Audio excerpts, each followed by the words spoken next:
I have a quick favor to ask before we start. I'm not even asking 30 seconds of your time. If you have been enjoying the 90% Healthy podcast, we truly appreciate if you hit subscribe.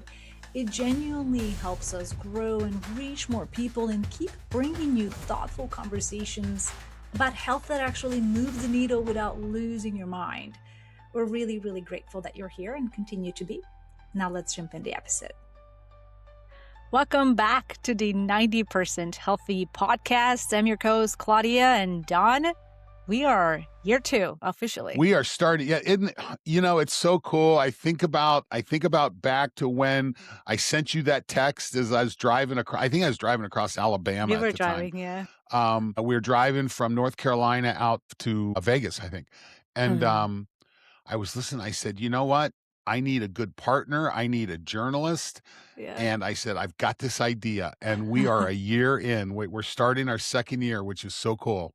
It is so interesting. And I loved how fast we aligned in what we wanted to double click on and what we thought is a missing piece in a lot of the health and longevity and biohacking and health optimization conversation that are going on in this space right now. So the 90% healthy is, in my point of view, is really allowing people to live a super healthy life without losing their mind. So be healthy and have a freaking life. Because a lot of people lose themselves in all the rules and restrictions and regulations and protocols. And, oh my God, what did I forget to take today? Yeah. And this hyper optimization. Yeah. And we talk about this later on in the podcast. We've got a point on this. This hyper optimization really distracts from life, I think.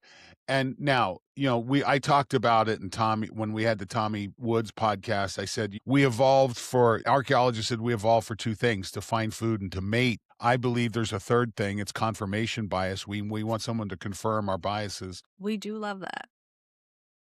And the little analysis, what we're doing on the show today, we went back and I ran an analysis of all our old episodes, and it was fun to watch that bias pop out. And you know what? I'm not saying it's a bad thing. As I look at it and as we finish up year 1, I now see places I think I want us to reach out to. I mean, I see researchers I want to talk to. I see, to maybe reach against our bias to a certain degree. But, the beauty is that this is such a, what's the word? It's a fruit salad. It's not grapes or oranges or kiwis. It's all of the fruits combined. And I think that's when you get the best fruit salad of health and wellness. Yeah. And we talk about today in collection of all the people that we brought on as guests, because I know you and I go back and forth and discussing different topics in some of our podcasts, but then occasionally we do surprise our audience with somebody special, somebody who is an incredible expert in their field and bring a perspective that, yes, often confirms what we have been talking about, but also brings solid science to underscore how this is valid and why our listeners should be paying attention to it. And let's start with a little bit of why we want to focus people on that 0 to 10 sort of threshold as opposed to the usual 0 to -10. Yeah, this is an important part of my personal ethos from the standpoint, and that model comes from Dr. Martin Seligman, who is a psychologist at the University of Penn, is considered the father of positive psychology. And in his address to the American Psychological Association when he was elected to be president, he said, hey, psychology is really good at helping people go from -10 to 0. He says, why don't we concentrate on helping people go from 0 to 10? And I heard that, and man, that just connected with me. Because from my career, when I got out of grad school back in 1985, largely the role of an exercise physiologist, it was bipolar. You were either in a medical setting or you were out in the environment. You were out in the wild. I ran a small health club for the first 2 years after I got out of grad school. But then I immediately matriculated over into a fitness center that was basically on the top of a hospital. One of my old mentors, God rest his soul, Ron Woolard, he says, yeah, we're going to be managing a wellness center on top of an illness center. And I thought this was a really interesting observation. But that mindset, that model of a mindset extends. It extends. And, the question is, when you wake up during the day, what's going through your head? What are you, what are you, what are you orienting against? And, this is where we've talked about on the podcast, my personal definition of fitness, the physical capacity to enjoy the life you're given. In my mind, fitness is the tool that drives from 0 to 10. I mean, Mhm. it's one of the key elements, and it's about enjoying life. And when we're struggling down in the negatives, it's hard to enjoy life. It's really hard to get there. It's really hard to have those trainable life events. And there's a lot of top doctors out there today that talk about the final decade. You're basically training for your final decade on earth. And what do you want it to look like? Do Yeah. you want it to be a decade where you're stuck at home, you're going to doctor visits every day, you might be in a hospital hooked to tubes and doing this? Or are you that person that has the ability to thrive in their final decade, thrive in their third, take full advantage of this? And we work from the model of, we spend a lot of time talking about athletics. Our year in review from Riverside was athlete, athlete, athlete. That was the funny Mhm. part. But I like to think about our model as, yes, athletics is an important part, because that's kind of the extreme of the 0 to 10. But all athletes have parents. And I love to always consider the athlete's parents, probably in their middle third of life, you know, finishing raising their family, continuing to work, doing these things, wanting to have high performance in that space, take full advantage of that. But then that third, the grandparent, the ability to be there to watch their grandkids do things and to take full advantage of that. That's what life is about. Oh, 100%. And this is what we're talking about on the podcast. What are the key elements that we can use to make sure we're navigating towards that point of optimization of life and health, the physical capacity to enjoy the life we're given. And also, some of the things that kept occurring, no matter who we talk to, is that which really confirmed a little bit my bias and how I was Yeah. coming into the 90% healthy podcast, is that you can get to that 90% level, let's say the 9 out of the 10 from 0 to 10, with Hmm. small, consistent changes Yes. over time. You Yes. don't need to have the stem cells, the exosomes, the laundry list of modalities in order to get to that point. If you get the activity aspect slowly up to optimal, the nutrition aspect, the sleep aspect, recovery, mindfulness, stress management, all of which is complex. But Yes. if you do small, sustainable changes over a long period of time, you can get to that 90% healthy and allow your body to have the buffer to fall off the tracks every now and then and feel And like you you're not. will. You And will, you 100%. will. Yes. Yeah. And one of the things that we have mentioned on the podcast, and it's not in our notes for today, but we're in the discussion. The number one thing, I don't think there's anything more important, Claudia, than having compassion for yourself. Yeah. That kept coming up. Recognizing the fact that it is a challenge. Changing behaviors it's not easy. It takes a lot of work. And, you know, as we continue to develop, the first thing is move on.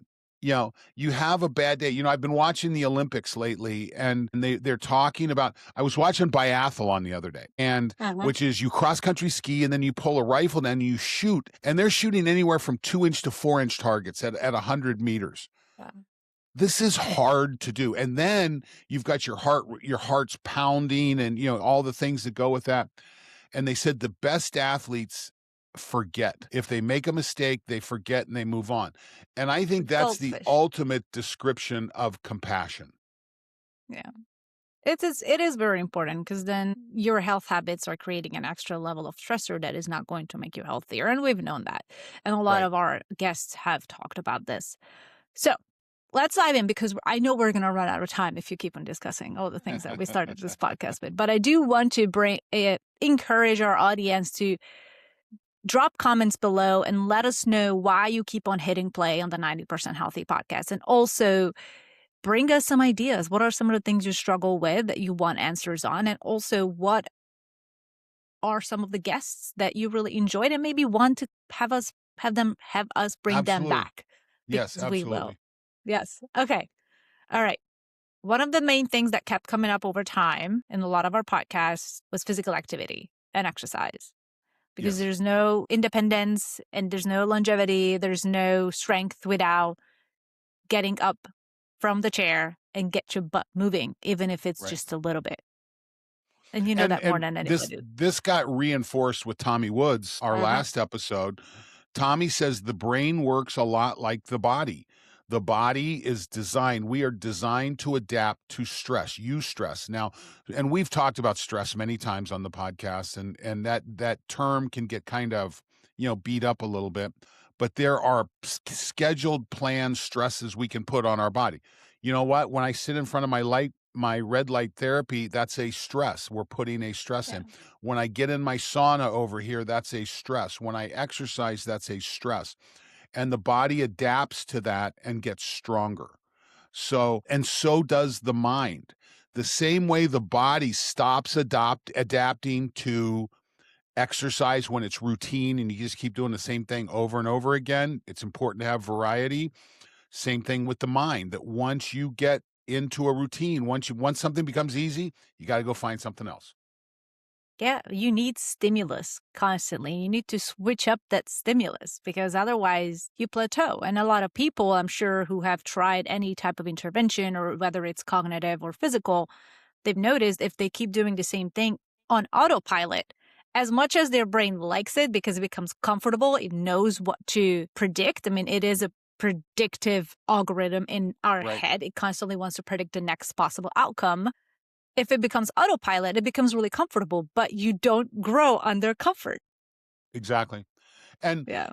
movement, thinking, learning, these are all key elements. And again, I'm going to go back and reference the Tommy episode one more time, is Yeah. that, you know, I see people who lose an arm or a leg and they're still the same person. They just move differently. But when you lose your mind, when we're dealing with Alzheimer's, when we're dealing with some type of cognitive deficiency, that person changes. I'm now old enough that I have parental units, to quote the Coneheads from Saturday Night Live 1975, that we have parental units that have moved into this dementia stage. And you know what? They're not the same people. They're not there. They've got all their arms and legs, but if the mind's gone, the person's gone.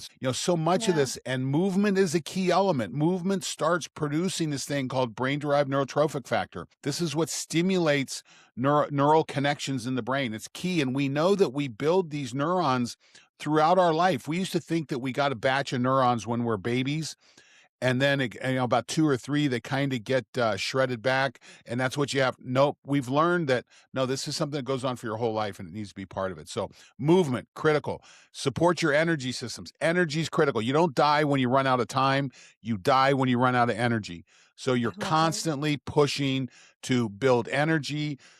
This is where mood comes from. This is making sure that we have cognition, that the mind works well, and that we can have this long-term independence that we want. So that we don't have to be institutionalized. And what I'm seeing and what we've talked about a lot in terms of activity is those movement snacks that have become so important, especially that we live in a world where a lot of our time, whether it's work or leisure, has to do with sitting in front of a computer or hanging out on the couch. And then maybe we'll do an hour and a half workout. But that does not set you up for a long-term success in terms of how your body is adapting, because 1/24th of the day spent with activity is not enough. It's No, not efficient and sufficient. If you, I'd rather have you get up and do 20 squats every hour from the chair. That will get your body in a lot more adaptive and healthy state, and your mind too. Because if your blood is flowing, you can be thinking more clearly. And It's something that I need to take my own advice on because I do find myself every now and then just sitting in front of a computer, typing, doing my thing, and all of a sudden 2 hours have gone by and I have not lifted a finger in Right. terms of like getting up from the chair. So it's something that should become a habit, but even the habit needs to become that there's variety. We've got to reset our whole mindset. We live in a society that's been built on the Industrial Revolution. It's been built on, okay, how do we take humans, put them in a situation, extract the maximum value from them on a work line or something like that, assembly line, and then we send them home and they think, okay, I've worked hard, I'm done. Evolutionary, we didn't develop that way, and we're now to a Yeah. point to where assembly lines are being run by robots. We're starting to see a lot of this repetitive task kind of thing go to whether it be intelligent AI or robotic kind of work. So we now come back to the human, say, okay, what's the best way to do this? And yeah, you're right. Sitting on your ass 8 hours a day is not made up for by 1 hour in the gym. Can't do it. Nope, Doesn't work. definitely not. So Okay. as we move through this, what we do spend a lot of time looking at is, okay, how can we measure? How can we see, are we making progress? Or what are the little things that maybe we need to explore? And I think that's what the next 10 items on our agenda starts to look at. Yeah. And we start with an exciting topic that we both kind of love going down It's a how we rabbit met. hole. It's how we Yes. met. Well, yeah, we were both really into the ability to quantify our nervous system state. And that had to do with heart rate variability. And as we Mhm. talked to a few guests about vagus nerve health and autonomic regulation, that kept coming up as a wonderful metric to try to understand how your body is shifting from this state of sympathetic activation to parasympathetic activation, going from fight or flight to rest and digest, which we all want to spend more time in. Exactly. And I think the thing that we've learned over the time is I used to think of autonomic health as spending more time in parasympathetic rest and digest and less time in sympathetic. But as I've learned this, the real health is your ability to shift, your Hmm. ability to go from a high stress situation to pull it in and shift back over to recovery.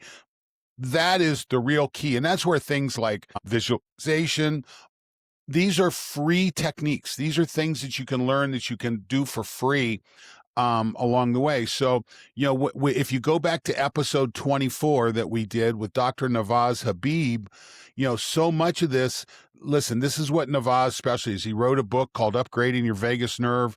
And I really think that if you want to continue to learn more, go take a look at episode 24. I agree. I really learned a lot from Dr. Habibi. It was such an eye opening conversation. I mean, vagus nerve has already been on my radar, and it's something that I actively practice to activate and upregulate.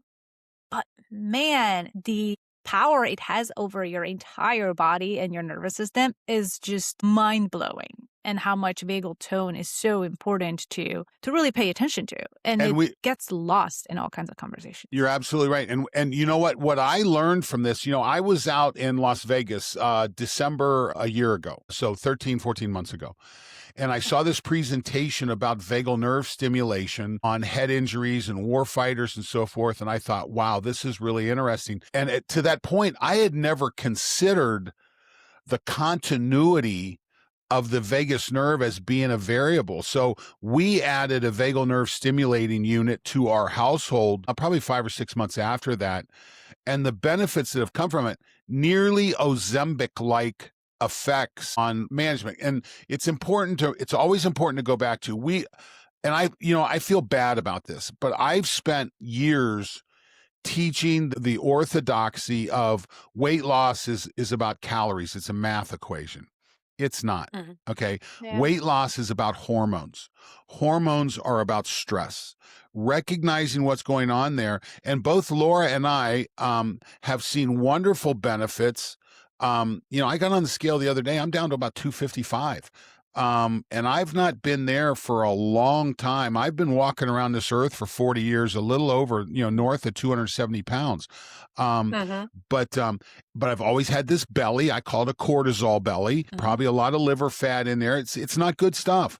And you can't solve that problem with calories alone. Actually, calories in, calories out. The vagal nerve stimulation was huge. So this is what we spent a lot of time talking about with Dr. Nawaz Habib, and what a great guest he was. He was wonderful. And Yeah. also, we also talked about energetic literacy with Jessica Corbin. It Ah, was right wasn't after she Dr. wasn't she Habib. She wonderful? was wonderful. I mean, first of all, I have never heard the term energetic literacy and it to be something that would come on my radar, but it made perfect sense as she explained what that means and how majority of our population have zero energetic literacy. We have no idea what state we're in. Zero Right. clue. And we just go. We talked about this a little bit ago. Is that we're just, we're in our daily routine. We're just kind of rolling. Autopilot. And Jessica is the CEO at a great company out on the West Coast. It's called Source.io.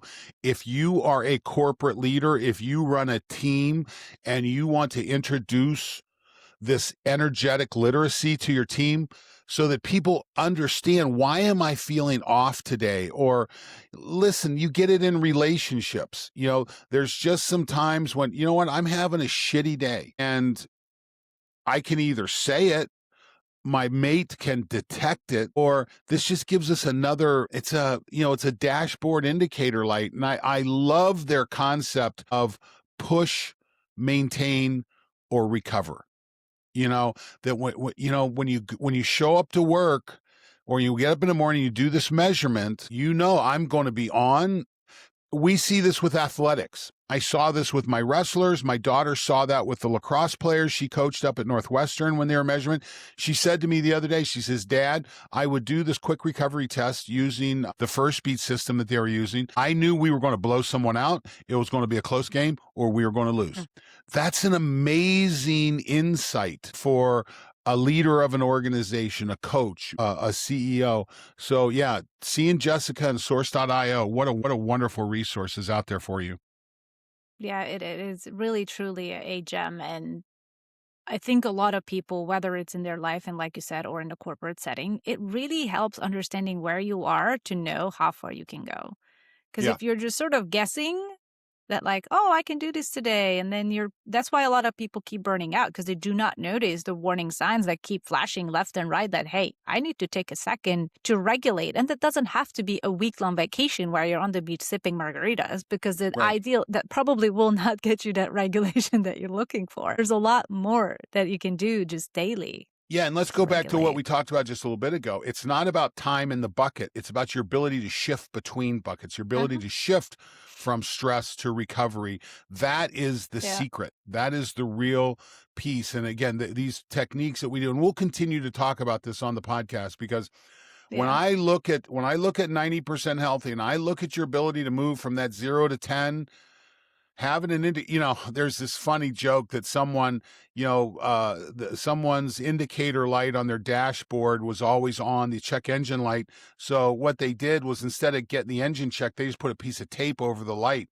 Well, that's not a good strategy. And get the Yeah. check engine light going so that you can actually check your engine and do the things that you need Yeah. to turn that light off.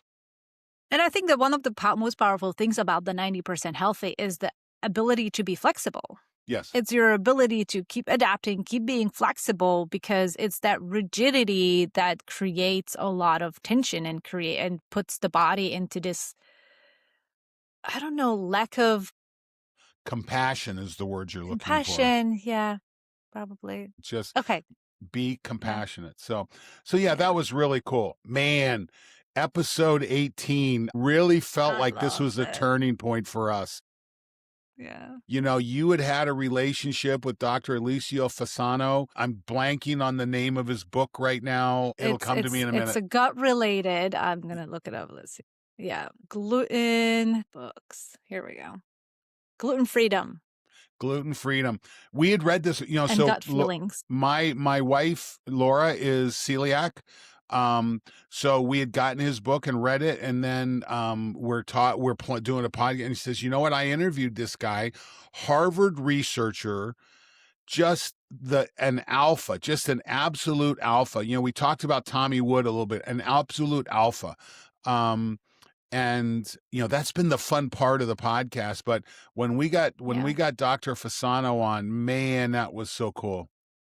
It was wonderful because he really was at the forefront back in like when gluten freedom was published in 2013, more than 10 years ago. Hmm. 13 years ago, he was talking about why gut permeability happens, why your gut lining gets compromised, and what is the molecule that's responsible for really literally opening up the gates within your Yep. gut lining and causing that Zonulin. leaky That's gut, the zonulin. zonulin. And Yes. you can test for it, which I think a lot of people do not. Zonulin, the higher your zonulin levels, the more likely you have leaky gut. And And then if most you're doctors celiac, don't. it's Most doctors no. don't. Yeah. And that link, there's one layer of cells in your gut that separate the outside world from the inside world. And when that one layer of cells gets disturbed, there are a multitude of problems that come with that. So, Yeah. definitely a key performance indicator, something to look at. And this got reinforced in our episode 31 when we were talking to Sarah Turner. Sarah, she has a company called Sarah Thrive. We're going to talk more about her in a little bit as we move down our list. But Yeah. Sarah Thrive using red light therapy. And we know that the vagus nerve that we just talked about connects. I mean, this is a key brain nerve that connects the brain. One of the key 12, what's the word I'm Cranial looking? nerves. Cranial Cranial. nerves. God, man, I'll Yeah. tell you, I need a cranial upgrade. You gotcha. One of the cranial nerves that goes right to the gut. And the gut operates like a brain. It's like a second brain. You know what? I've got this gut feeling that it just isn't right. You better Yeah. listen to it. It's so important. And Sarah does a great job of taking a look at this gut brain connection back in episode 31. This was and her ability to use a technology to help enhance it. This red light technology. Man, what another cool episode. It was so interesting to really understand how you can introduce an intervention that's completely non invasive, just using red light and near infrared light, various wavelengths of light to really get through and get deep penetration enough for that light to interact with your mitochondria, with your cellular structures in those areas that are communicating constantly with each other. And you could heal those tight junctions that we talked about with Dr. Fasano. You could reduce systemic inflammation that often manifests as brain fog and lack of cognitive Performance. power Yep.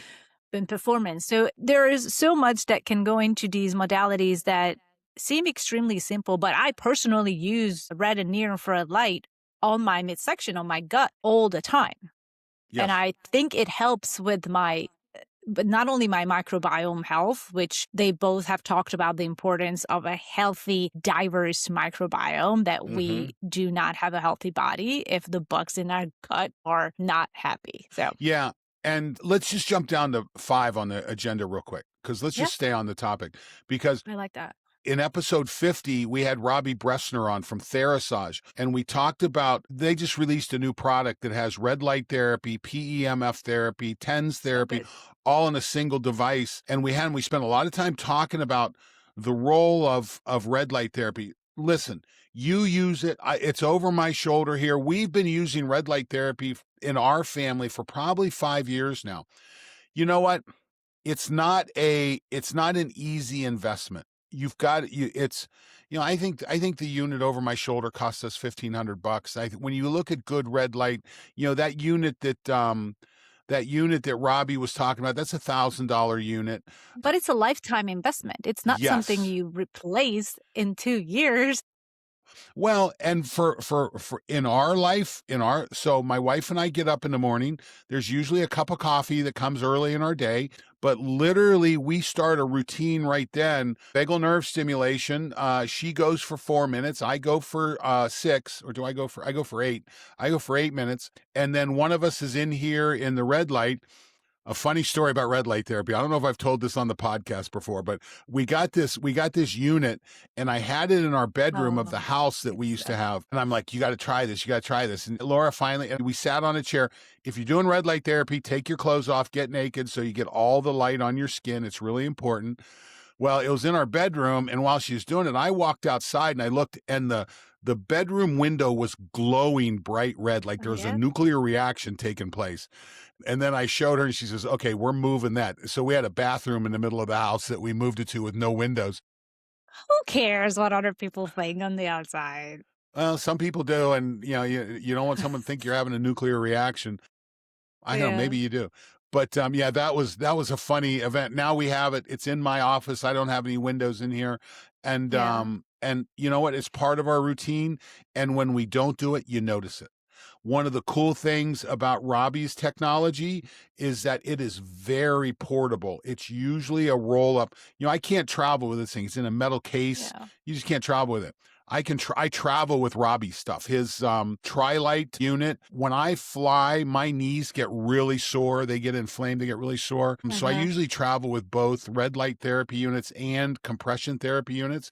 Yeah. If I only have one flight, I'm good. It's the second compression, decompression that really throws Yeah. me off. And so I travel with that when I'm traveling a lot. Depending on my work, I may fly 50 weeks a year. So I've got Yeah, to pay I'm attention. getting that close too Yes. with my And schedule you lately. have to strategize on this. I'll Yeah. tell you what, I want to make a note. We need to spend some time talking about methylene blue. We need to get Scott from We need to get Scott. transcriptions on, Yes. Yes. because I just heard a great podcast. One of my favorite podcasts to listen to is STEM Talk from the Mhm. Institute of Human to Machine Cognition down in Pensacola, Florida. Arguably the smartest people I've ever met in my life. And they had Antonio Gonzalez Lima from the University of Texas talking about methylene blue, but then he immediately transitioned into methylene blue is working in the exact same pathway that red light therapy does in electron transport in the mitochondria. So A we lot of need people stack that it's a red light great and methylene stack. blue. It's a great Yeah. stack. Yeah. So as we take a look at that, we talked about red light and pulse electronic, and again, back to episode 31, Sarah Thrive, Sarah Turner. She has a device, goes on the gut, goes on the brain. Dr. Gonzalez Lima on STEM Talk spent a lot of time talking about this transcranial red light therapy. It's really impressive. And we're getting great data. Tommy Woods talked about red light therapy on his podcast. It's legit, and I listened to other people talk about it. I was listening to a very famous podcast the other day, and they were talking about what's legit, what's not, and they poo-pooed red light. And I'm like, nah, Hmm. you're listening to the wrong people. It's got so much solid science around it. I mean, the red light has been studied for a really long time, and it's been pretty well Yes. established to And be beneficial. Claudia, this is why it's so important. And I hope our listeners develop a taste for self-discovery. Develop a taste owning your vehicle, your this meat suit that you walk around the earth on. Yours is different than everybody else's, and you've got to figure out how to do it. So we hope that 90% Healthy can be part of that owner's manual to help you look for these things. And I think that's one of the cool things about what we do. Oh, I love that you said that. This is so great. Becomes that owner's manual that helps you create that self-discovery. This is great. Yes. So, okay, Ditto. good. So one of the other listen, I met Tommy, I don't know, 5, 6 years Oh, so ago, good. and I thought this is the smartest guy I ever met in my life. And He's so brilliant. approachable, so Yes. approachable. His book comes out, I think in March, or I think in March March. 24th. The Yeah, I think you Stimulated said 20. Mind. Maybe we need, I don't think we have a link. Maybe we'll get a link in the show notes for the Stimulated Mind. You can find it on Amazon, anywhere Yes, you buy in books. our previous episode, episode 52, our Yep. 1 year episode, I did put his links in the show notes so people can go and pre-order his book. Good. And he talks about his stress model for brain health. We spend all this time looking from the neck down because we think that's where Yeah. beauty is. We think that's where this is, but, so much from this neck up, and his stress model of stimulus, supply, and support. And we need to stimulate our brain. Just like we stimulate our body, we need to stimulate our brain. We need to supply it with the necessary resources to react to the stimulus positively, and then support it, proper sleep, avoidance of chronic stressors, toxins, things like that. It's hard to do 90% healthy and not completely reconsider your relationship with alcohol. Yeah. Uh, Now, And I think a lot more people than used to. It's really having a moment that people left and right are pushing the booze away. And they're like, no, I don't drink. yeah, and there are big companies that are magnifying our environment to drink more. I know I listen, I've consumed my share of alcohol. I've consumed more than my Yes. share. Yeah. And ironically, when I moved into cannabis and understanding cannabis and cannabinoids, this is when I started to I'm like, do I really need alcohol? Do I need to modify my mind from the standpoint of do I need to become intoxicated? Well, that's when drinking. And at the same time, I use very little THC, and it's usually a really minute amount with a huge amount of other cannabinoids. So you don't Yeah. get high. Yeah. So that was an important part. And oh, by the way, it's impacting the endocannabinoid system, which is impacting your autonomic nervous system, which is modifying your HRV. So it just, this all just stacks on We top got of to each do a other. podcast on the whole endocannabinoid system and how Absolutely. it is definitely overdue because we've Yes, talked about this, absolutely. but we've never gone down the rabbit Now, hole. well, But also we'll with get there. Tommy, I wanted to just kind of point out why his podcast was so relevant and some of the data that he's mentioned on the podcast in relation to the rise of dementia in our society is just striking. He was saying that by 2040, 2050, dementia may be the leading cause of death among countries. And I'm like, holy moly, we're all losing our minds. What Literally. a horrible way to die. What It a is horrible it way to die. is terrible. So yeah, if you're interested in brain health and really doubling down on your cognitive performance, I highly recommend you to just kind of flip back into episode 52 with Dr. Tommy Wood because it is so dense in what you can do practically to support your brain. Do you ever watch the movie Legends of the Fall with Brad Pitt? No, no. Oh, you got to watch it. Legends But of the Fall. there's a Okay. line in it where Brad he dies in a fight with a bear, and the narrator, the Native American narrator, says, "And it was a good death." Yeah. I love that Let's see. line. You'll love Legends of the Fall. My wife liked it a lot. She likes that Brad Pitt Okay. genre. I'll So look it up. I'll okay. look it up. Okay. Next thing, which is also really good for our brain, is we talked with quite a few guests about sleep. Mm-hmm. It is the ultimate performance pill. You need to get good night's sleep in order to perform physically and cognitively. It's that You support. can't, Going back to Tommy, it's support. It's yeah, clear. It's clear cut. you No, can't out supplement sleep, but you can hack your environment like you there talked you about go. it. That's one of our rocks, isn't it? That's one of our Yes. rocks. So if you go back and take a look at episode 28 with Molly Eastman, God, we love Molly. She's got a website called Sleep is a Skill. She's Yeah. someone that we met out on the biohack. Out in the wild in the Yeah. biohacking world. And Yeah. she does such a great job. So if sleep is a challenge for you, I listen, Molly, I recommend people to Molly all the time.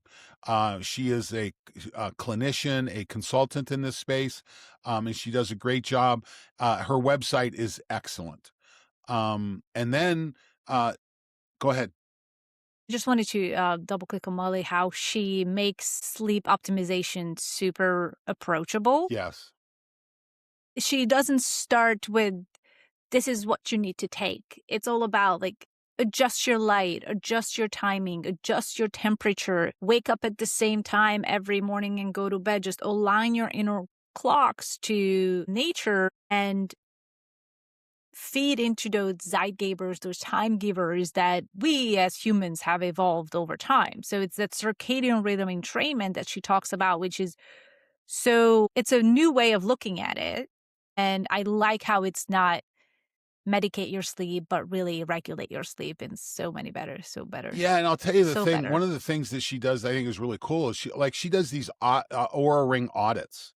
So if you Yes. become a customer, if you become a client of hers, she goes and helps you look at your data. Okay, let's understand what's going on. She's a true coach, a true coach. So yeah, not doctor, but Molly Eastman, Molly Eastman, sleep is a skill. sleepisaskill.com.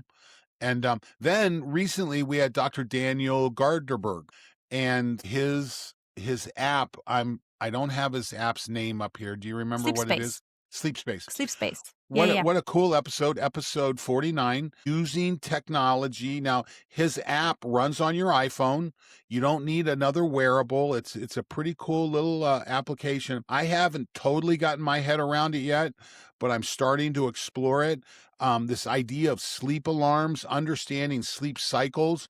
I don't know about you, but when I have to, first of all, I rarely wake up to an alarm. I Same. just I don't do it. don't. I've got my rhythm in. But Yeah. if I have an early morning flight or something like that, and I need to get up before I would normally wake up, now I rarely need an alarm to do that too. I Yeah. think that's a sign that I'm getting in my third. But I also learned that, listen, if I wake up an hour before I had planned, I don't try and go back to sleep. If I'm awake, I get up, because we learned about that hour and a half cycle where you're going through REM, through deep, and coming back out. This was a really wonderful tool that they built into his app, and that was episode 49. That was a nice little discussion we had with him. Yeah, and even with him, we really doubled down on talking about the importance of your environment to really optimize your sleep. He was also not talking. We're not talking about supplements. Yes, supplements came up, but it was not the main focus. You need to adjust your environment first, and then s- add magnesium. Add some other Right.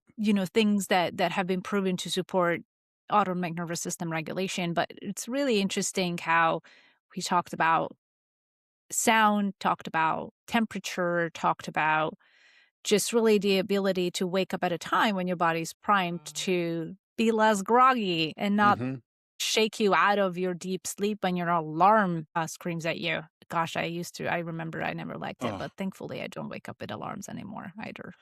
I watched Jacqueline. She was staying with us one time, and an Apple phone alarm went off, and it was practically traumatic for her because she's like, turn that off. I mean, it was the reaction. I was like, whoa. And I think it's just because she'd just come out of her college years. She'd been, doing all her work with athletics, and man, it really threw her off. Now, episode 51, I finally understood peptides. That was good. Yeah. I mean, Dr. Melissa Peterson, and thank you for inviting her onto our podcast because she really explained the role of peptides and what these intelligence signaling molecules are in a way that was so easy to understand. Right. And this is hot right now. Peptides are the hot thing right now. There's a lot of bro science circulating around peptides right now. I think her point was really interesting, that it's not more is better.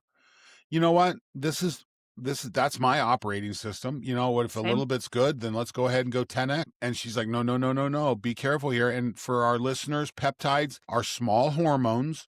We have two classes of hormones in our body. We have what's called sex hormones, typically from estrogen derivatives all the way down. Yeah, estrogen, progesterone, testosterone, they all come from there.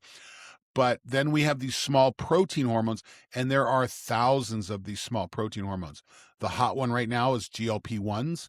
This is a small signaling hormone that's very effective. We love the science of GLP-1s. I believe, everyone's talking about AI as the big technology addition to society.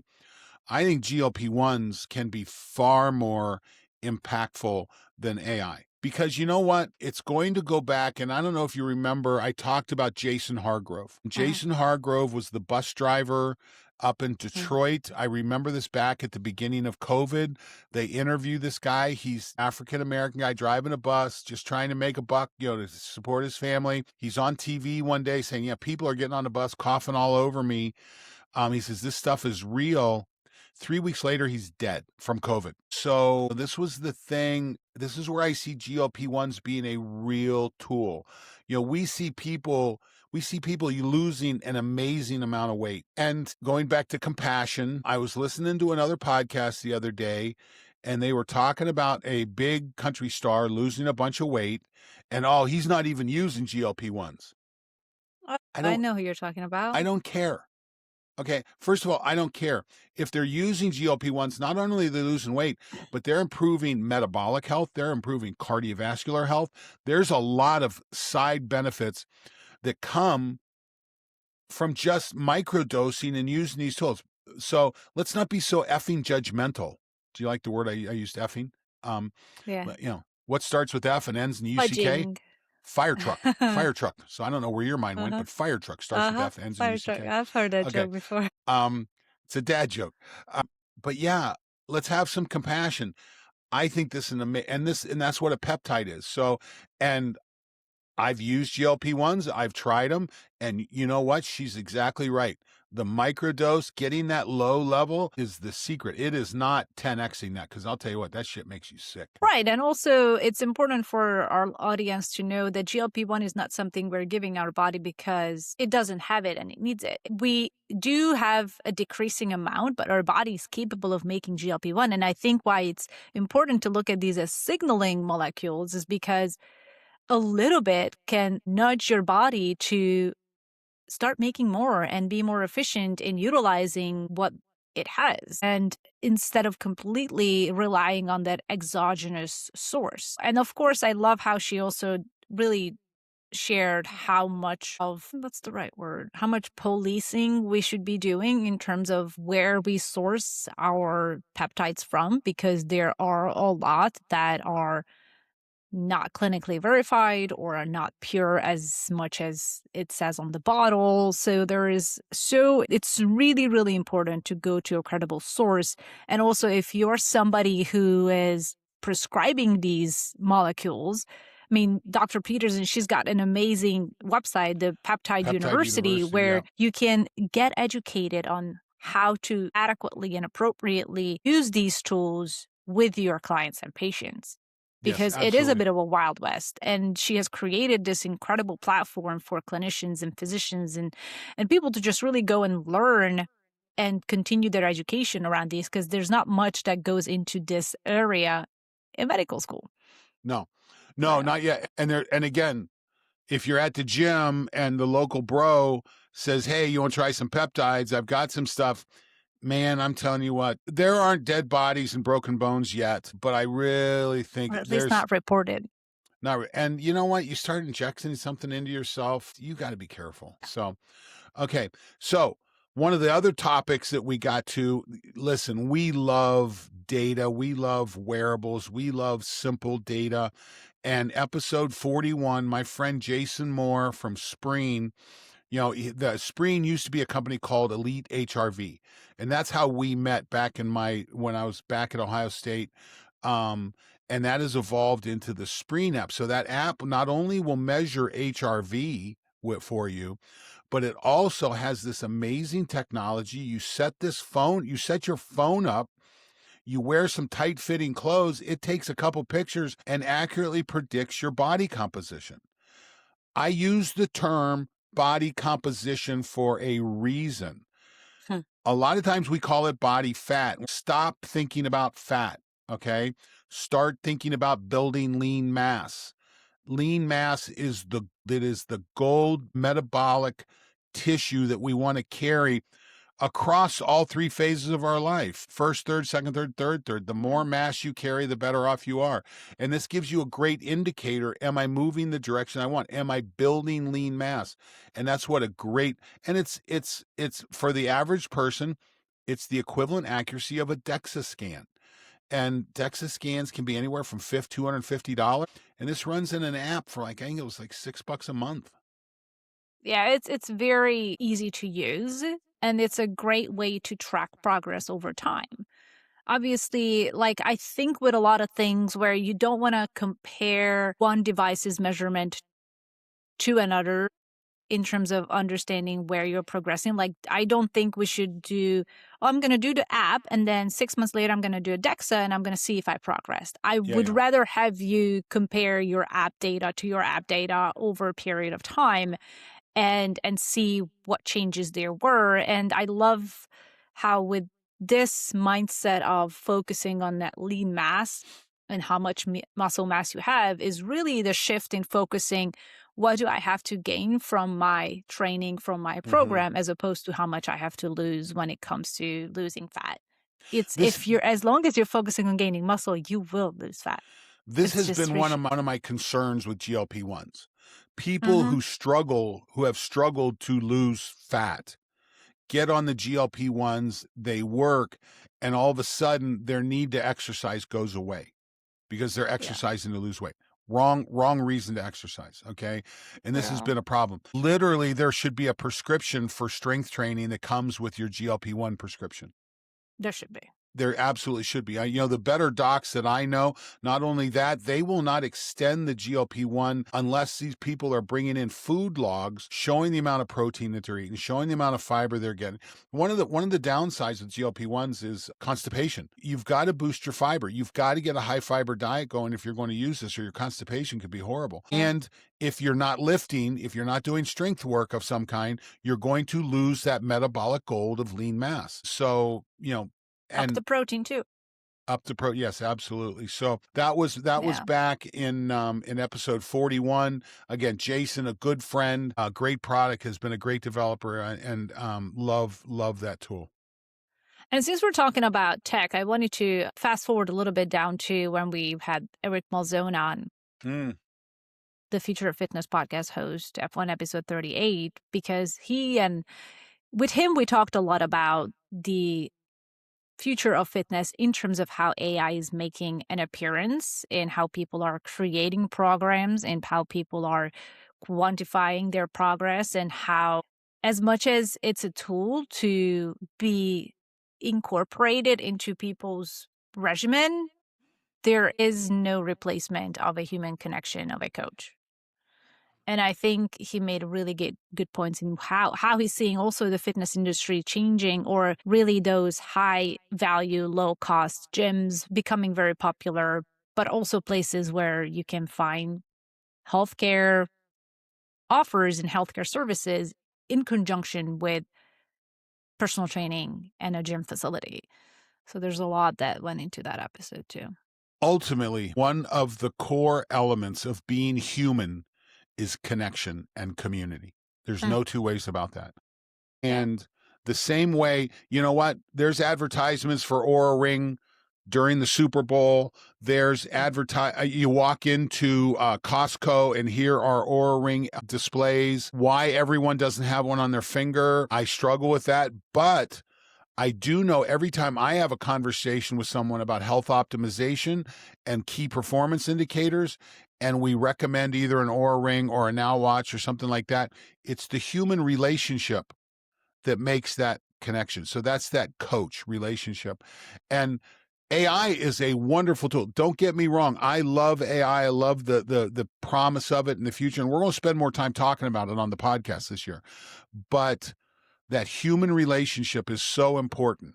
And if you're listening to this and you're looking for something, know that you've got two humans here. Neither of us are AI. We are walking the earth in meat suits, so we are real. And if you have questions, reach out to us. Let us know what we can help you with, because this is what we do.